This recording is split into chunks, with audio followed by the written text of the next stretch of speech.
Oh Ramadan, oh Ramadan, Ramadan, Ramadan, Ramadan, Ramadan. السلام علیکم ورحمۃ اللہ وبرکاتہ۔ ناظرین کرام، ایک بار پھر البر کے سلسلہ واری پروگرام تحفہ رمضان میں آپ کا استقبال ہے۔ ہم اور آپ سن رہے تھے رمضان المبارک کے بنیادی احکام و مسائل سے متعلق بہت ساری باتیں آپ کے سامنے رکھی گئی۔ آج ہم دیکھتے ہیں کہ ماہ رمضان کی آمد کا ثبوت کیسے ہوگا، وہ کون سی بنیادی چیزیں ہیں جس سے یہ بات ثابت ہوگی کہ رمضان المبارک کا آغاز ہو چکا ہے، رمضان کے ایام شروع ہو چکے ہیں۔ اس تعلق سے ایک پہلی اور بنیادی چیز یہ ہے کہ رمضان المبارک کے مہینے کی چاند نظر آ جائے اور چاند دیکھے جانے کے پختہ شواہد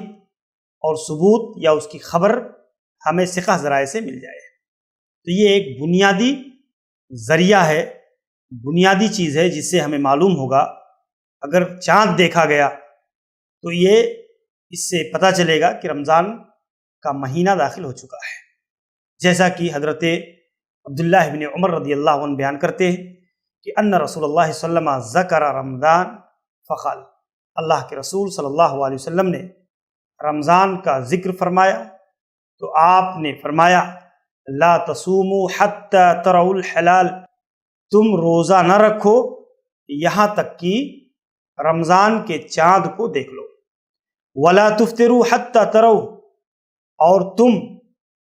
روزہ نہ توڑو یہاں تک کہ چاند دیکھ لو، یعنی شوال کی چاند کو دیکھے بغیر تم روزہ کو نہ ختم کرو۔ فَإِنْ غُمَّ عَلَيْكُمْ فَاقْدُرُوا لَهُ، اگر تمہارے اوپر بدلی چھا جائے تو تم اس کو اندازہ کر لو اور اندازہ کر کے 30 کے ایام کو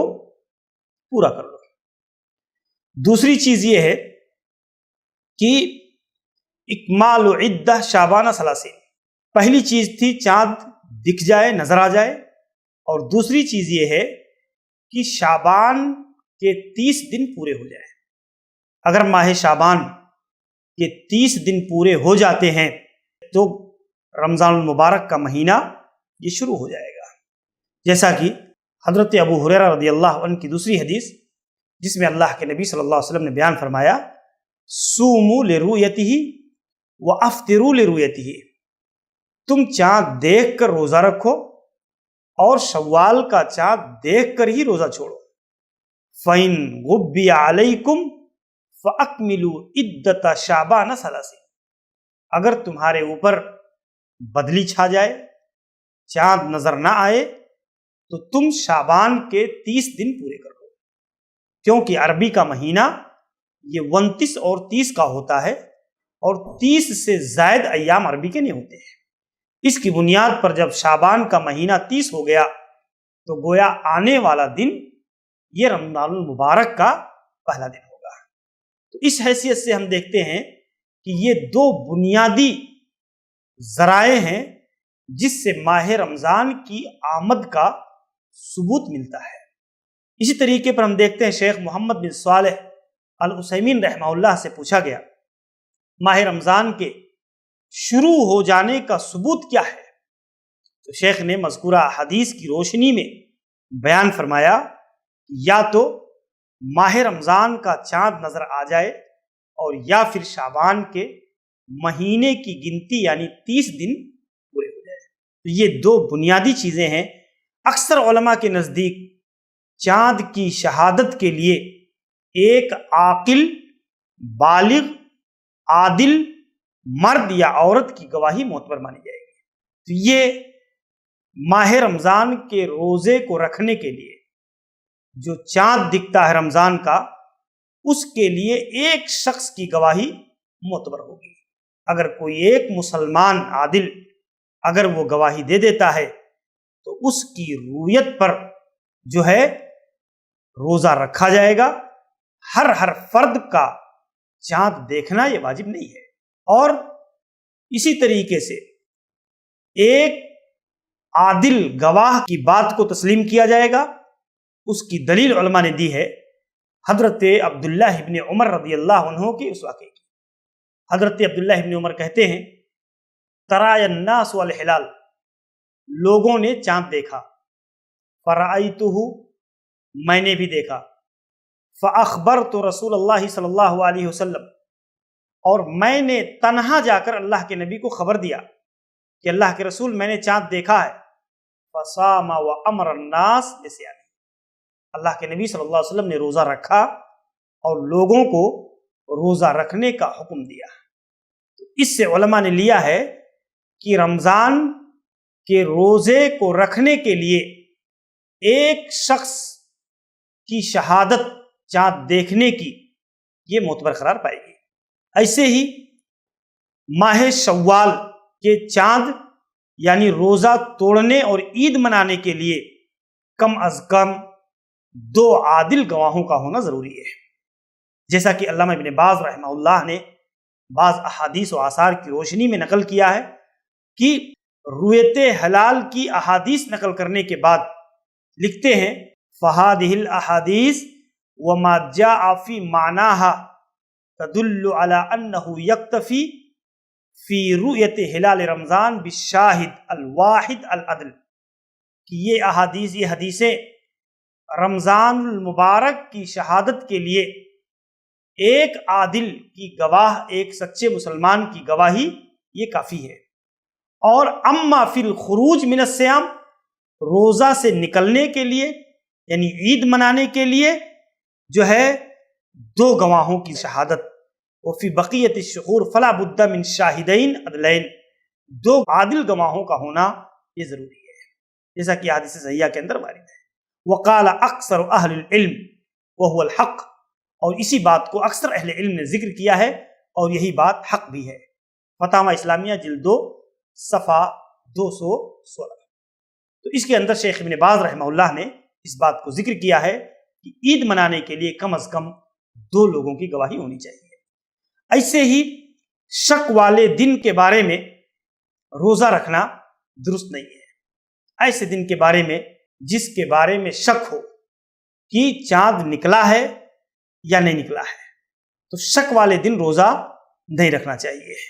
انہ خطب الناس، حضرت عبد الرحمن بن زید بن خطاب نے لوگوں کو خطبہ دیا، اور فی الیوم الذی یشک فیہ، ایسے دن میں جس میں روزہ یعنی چاند کے معاملے میں شک ہوا تھا۔ فقال الا انی جالست اصحاب رسول اللہ صلی اللہ علیہ وسلم، خبردار میں صحابہ کرام کے ساتھ رہا ہوں، ان کی صحبتوں میں بیٹھا ہوں، وسألتہم، اور میں نے ان سے سوال بھی کیا ہے،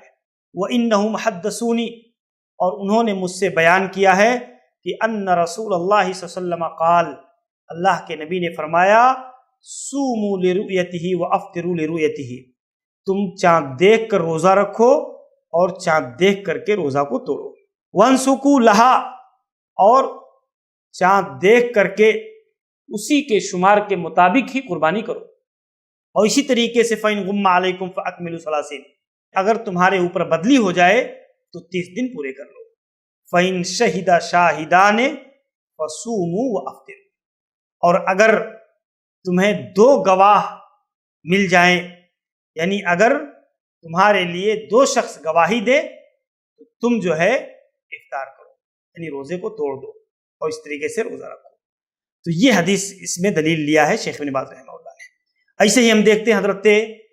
عمار رضی اللہ عنہ سے روایت ہے من صام یوم الشک، جس نے شک والے دن میں روزہ رکھا، فقد عصى ابا القاسم، تو اس نے محمد صلی اللہ علیہ وسلم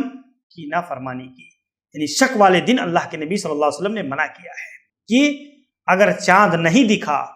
اور اسی طریقے سے شعبان 30 دن کمپلیٹ نہیں ہوا اور شک کی بنیاد پر شک والا دن ہے تو اس میں آدمی کو روزہ رکھنا درست نہیں ہے۔ اور اسی طریقے سے ہمیں یہ بات جاننی چاہیے کہ جس دن سارے لوگ روزہ رکھیں اس دن تم بھی روزہ رکھو، اور جس دن سارے لوگ عید منائیں اس دن تم بھی عید مناؤ۔ یہ بہت بنیادی مسئلہ ہے آج کے حالات میں، آج کے دور میں ہے۔ بہت سارے نوجوان آج کے حالات میں اس وقت وہ ایک دن پہلے روزہ رکھتے ہیں، اپنے سماج، اپنے معاشرہ، اپنے ملک کے مسلمانوں کو چھوڑ کر دوسروں کی رویت کی بنیاد پر، دوسری کسی جگہ کی سعودی کی رویت کی بنیاد پر وہ روزہ رکھتے ہیں ایک دن پہلے،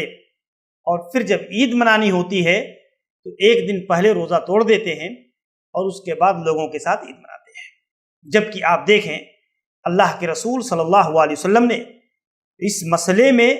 ہمیں اور آپ کو اجتماعیت کو لازم پکڑنے کی تعلیم دی ہے کہ مسلم سماج کے ساتھ، مسلم معاشرے کے ساتھ رہو۔ اس میں انفرادیت کا دخل نہیں ہے کہ ایک آدمی انفرادی بنیادوں پر روزہ رکھنے اور عید منانے کا عمل شروع کر دے، جیسا کہ اللہ کے نبی صلی اللہ علیہ وسلم فرماتے ہیں الصوم یوم تصومون والفطر یوم تفطرون، جب سارے لوگ روزہ رکھیں تو تم بھی روزہ رکھو، اور جب سارے لوگ افطار کریں تو تم بھی افطار کرو، والاضحیٰ یوم تضحون، اور اسی دن تم قربانی کرو جس دن سارے مسلمان قربانی کر رہے ہیں۔ اس حدیث سے یہ صاف دلیل ملتی ہے کہ اجتماعیت یہ لازمی امر ہے۔ یہ اس حدیث سے معلوم ہوتا ہے کہ اس طرح کے اعمال و عبادات یہ اجتماعی ہیں۔ تمام مسلمانوں سے علیحدہ ہو کر تنہا روزہ رکھنا اور عید و قربانی کرنا، یہ اس کا کوئی تصور اسلام کے اندر نہیں ہے۔ یہ بعض نوجوانوں کا، بعض اشخاص کا، بعض لوگوں کی اپنی ذہنی رائے ہے۔ اسی طریقے سے ہم دیکھتے ہیں، آپ دیکھیں اس حدیث کو نقل کرنے کے بعد امام ترمذی رحمہ اللہ بیان کرتے ہیں فسر بعض اہل العلم هذا الحدیث، اس حدیث کی تشریح بعض اہل علم نے اس طرح کیا ہے کہ انما معنی هذا، اس حدیث کا معنی یہ ہے کہ ان الصوم والفطر مع الجماعہ وعزم الناس، کہ یہ عید منانا اور روزہ رکھنا یہ جماعت کے ساتھ ہے، عام مسلمانوں کے ساتھ ہے، اس میں انفرادیت کی کوئی جگہ نہیں ہے۔